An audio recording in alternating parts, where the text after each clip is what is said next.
organizations. They worked together on federal programs in the 1930s. They attended the same industry gatherings, spoke to the same beauty columnists, and had overlapping friendship circles. Helena Rubinstein was a competitor, at some moments the competitor, but never her only opponent.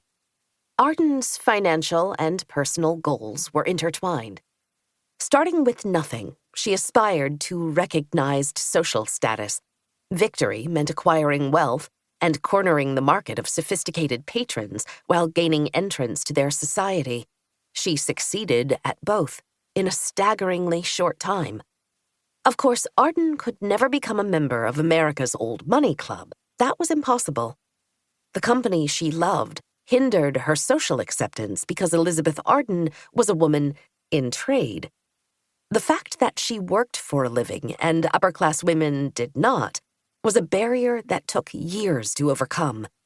But astute study of her customers, followed by decades of philanthropic work, opened the doors of high society to her on 2 continents.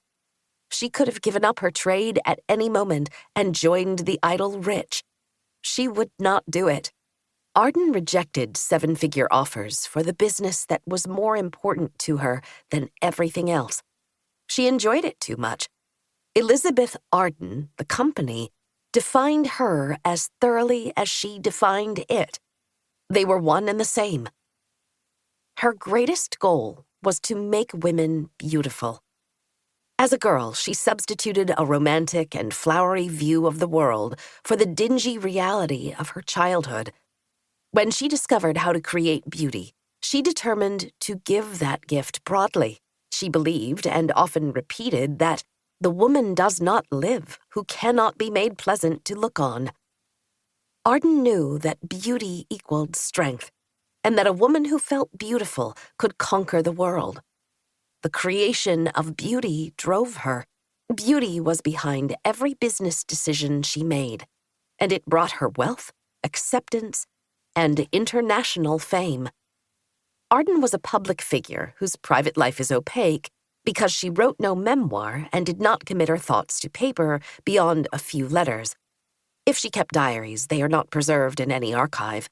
Associates and acquaintances left word pictures that described a complicated woman with unexpected talents, a picture reinforced by articles and interviews in newspapers, popular and fashion magazines, trade journals, and periodicals from the thoroughbred horse racing world. Friendships, fame, and media coverage grew steadily, and each decade further illuminated Arden's character.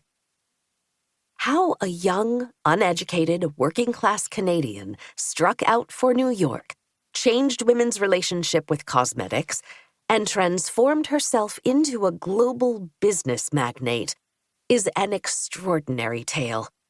It rests on what Americans like to think of as their very best qualities: grit, determination, hard work, common sense, honest dealings, and a deep belief in unlimited opportunity.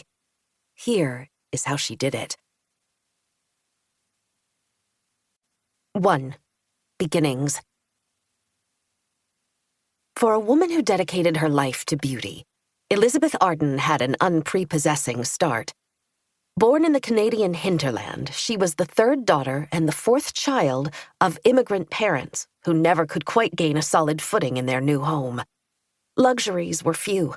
Poverty and uncertainty made for a childhood steeped in deprivations, indignities, and obstacles. Yet that hardscrabble upbringing fueled impassioned dreams of a better life. For even as a very young girl, Elizabeth Arden was as determined as she was industrious. She was always busy, first from necessity, and then from a ferocious longing to make something of herself. Her birth, on the last day of 1881, in rural Woodbridge, Ontario, was unremarkable. Elizabeth's mother, Susan Pierce Tad Graham, had grown up in a fairly well-to-do maritime family in Cornwall, on the southernmost tip of England. Susan's parents, Jane Pierce and Samuel Tad, were not best pleased when she fell in love with William Pierce Graham, a rough working-class Scotsman from a Lanarkshire cotton mill family. Parental censure caused the nearly penniless pair to